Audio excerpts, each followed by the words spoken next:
early advantages, and if he can, he loves to taunt his opposition.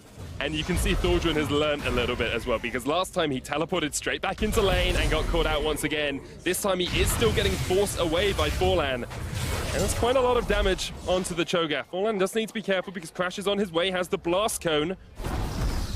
As Crash continues to push up, Blast Cone into the knockup. Forlan, of course, no flash.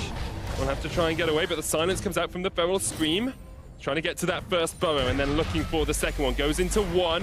Vert's on his way. The second burrow away. The flash in by Crash, but a great knockback! That is how you do it, Team 1! Look what happens. He has to go back to base, has no mana for himself, and suddenly the Rift Herald spawns in the middle lane, and that's just going to be an outer turret secured. Dural and Impact getting into that 1v1. Impact jumping forward almost onto the Mega Gnar. Lands another boomerang, continuing to apply the slows, but Audi is here, and now Impact may have found himself in not an ideal situation. Going to be stunned up underneath the turret and outplayed. Impact goes down. Oh, but here comes the reinforcements. Contracts comes in, makes sure he cleans up the kill that Impact started, and now they are going to take Audi out as well. 2 for 1.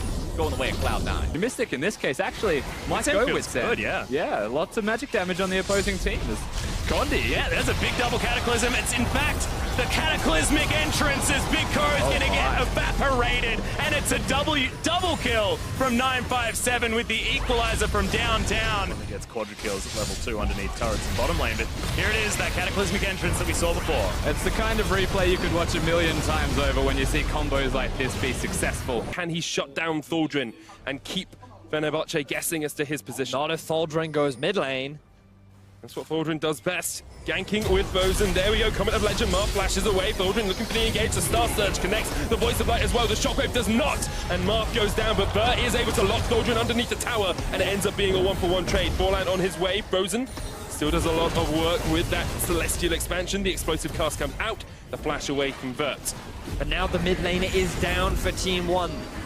1907 Fenerbahce have the Rift Herald as when, and now it is a 4 versus 4 in the middle lane. Team 1 realize they have to concede the objective, and the Gold League continues to mount against the Brazilian squad. They give up the first tower, now looking for the second. Fenerbahce with a good amount of damage onto it. The Star Surge onto Vert as well. He's getting taken lower and lower. He will survive. Bosun caught under the tower. Ignite from Redbird. Forlan jumps in, but immediately Fenerbahce collapse, and that is a very dead Rek'Sai. Fenerbahce looking for a 3-tower push off this single Rift Herald. We said, could they accelerate? Could they take the win? Well, with Thorgren and Frozen, they can do anything they damn well please. They're looking for that mid lane inhibitor. They will take it at 16 minutes into this game. That is absolutely insane. Forlan tries to go in and stop the siege from Fenerbahce. But Young Generation looking brilliant at this stage. There's one thing you know about WE is Package delivered as Null is in trouble. Condi doesn't find any Mystic shots though, and the ultimate once again going to launch itself towards Chie, not going to get stunned up. That's a by deep the scale of the week. teleport. Yeah, huge one coming out from Nocti, who's going to lumber towards the corner. No. Ominous, it just eats him round the corner. And now we've got a big problem for the Tristana. There's the alley-oop as Ben wants to try and keep him safe. Oh no, the slow comes in. Rupture not going to land. Remember, there is no feast there, but Venus, he's got some feet. He's just going to kick him in the head. And that is 2 quick picks onto both of the carries for WE. almost comical to see Shea just walk around a corner and find himself a giant gentleman that will just destroy him in one hit. Yep, so they'll go straight towards the Baron. They're the picks that we're talking about before the objective is looked at. And right now you're looking at perhaps a steal from Condi. 957 can throw the March of the Kittens if he wishes.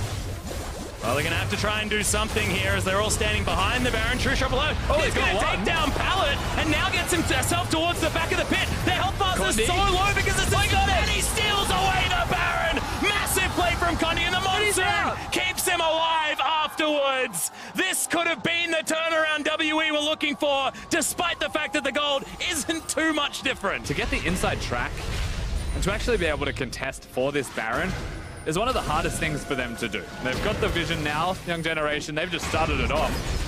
They will do it fairly quickly themselves. Condi's nearby, teleports are in. Yeah, immediately going to come down. Condi jumps his way forward. It's a second steal. This time he's going to die, but who cares? They trade, in fact. It's a 1-for-1. Junglers are dead, but Condi Rusty. He's the one that reaps all the rewards. This isn't fair for Young Generation. At least it exits the pit and Condi's like, His sweet. name is Son of Baron. Like, this is a known nickname for Condi, Rusty. Why do this? Why? Yeah. I can hear Deficio squealing with excitement at home. Now, T1 Esports, they've made their way towards the mid. They're going for the engage. Engage with the charm. Here's the hero's entrance as Absolute jumps out of the back, but Frozen dives all the way in with that Valkyrie. Crash has already crashed and burned in this fight as Borland looks to go aggressive. They need to be cautious because Frozen is on the backside of this, and he's got a lot of damage on that Corki. The lockdown onto Vert. Japone knocked up another kill. A great double taunt with the shield. Thaldron in that front line. He's already got one. Bruiser killed. Vert jumps in. Still, Frozen up towards the side. Thaldron will fall. It's a double for Absolute. Team 1 keep going. They keep pushing forward. They cannot quite get the final 2 members, but Team 1 take the fight, and they're looking. Forlan dives in, says goodbye, and Team 1 are not done. Fenerbahce scattered to the winds as Absolute chases down Padden, but Padden can't do it. Team 1 get the ace. Team 1 get the fantastic team fight. Now looking potentially at this Elder Drake. Remember, super minions are They're already looking the at top it. part of the base. Seiya, the target of Contracts. Ulti not really finding a lot there. Malphite's Now ulted. Contracts, the one who's taking a lot of damage. Ulti also coming out from It's Duval. all zoning. They want to get the Elder. They're still trying to get it. Redemption comes down. Cloud9 still maybe looking to take the fight, but it's Adi who's able to lock 3 into the pit as now he's soaking the damage. Impact here on the front line, taking a big fight out of the Jarvan. Finds the kill now as White Lotus gets himself stunned up. More damage coming through. Jensen not quite able to find the kill on that one as Contracts goes for Seiya. Not quite able to do it. The heal from the Janna will not be there. White Lotus still trying to take that Elder Drake as Geralt's going to be taken down closely next. Nearly falls. He's alive. To find his way with the twisted advance as Sneaky gets the Elder. Genthix looking to take the blast cone to get himself away to safety. Cloud9's base is just being absolutely bonked this whole time. They've got to go back consistent. So lucky that Sneaky just got the Elder Drake of all things to keep them in this game. But you're right, their base, it is being dismantled by Super Creeps. One of the Nexus turrets is gone. The inhibitors mid lane's being pushed, bottom lane's being pushed. I feel like Lion, they just got too caught up in the moment, too caught up in the pressure of what C9 were throwing at them. Team 1 looking so convincing in game 2 off the back of Absolute and the whole team working together.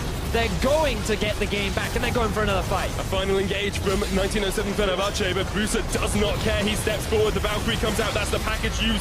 We are going to see Borland fall, but he's got the GA to come back. Absolute actually caught out towards the back. He has the flash. Frozen still doing a lot of work, but the Nexus Tower's a dive. But still, Absolute is just pounding away on this backline. He will kill Thordran. He will kill Japone. Padden jumps in and will perhaps be able to hold this one for the time being. Bruiser comes up with a mighty triple at the end. Padden with a triple of his own, but Padden has to turn back and stop these minions from winning the game for Team 1. So Padden actually keeps the game alive for the time being. Now, much less of a concern for Cloud9. They don't have to worry about walking into those.